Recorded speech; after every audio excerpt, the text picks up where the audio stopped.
আমাদের আগামী দিনে যে উল্লেখযোগ্য কর্মসূচিগুলো রয়েছে তাদের মধ্যে পশ্চিমবাংলার মৃত্তিকা, চাষযোগ্য মাটি, তার পরীক্ষা নিরীক্ষা, এখানে কোন জেলায় কোন এলাকায় কোন মৃত্তিকায় কী ধরনের ফসল উৎপাদন করা যায় তার জন্য ব্যবস্থা। তিনি 4টি নতুন ট্রেনিং সেন্টার এবং গবেষণাগার অনুমোদন দিয়েছেন। তার মধ্যে চুঁচুড়াতে একটি ধানের চালের ক্ষেত্রে একটি নতুন ব্যবস্থা অনুমোদন দিয়েছেন।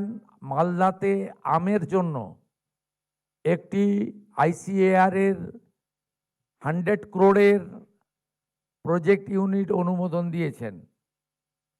এর বাইরেও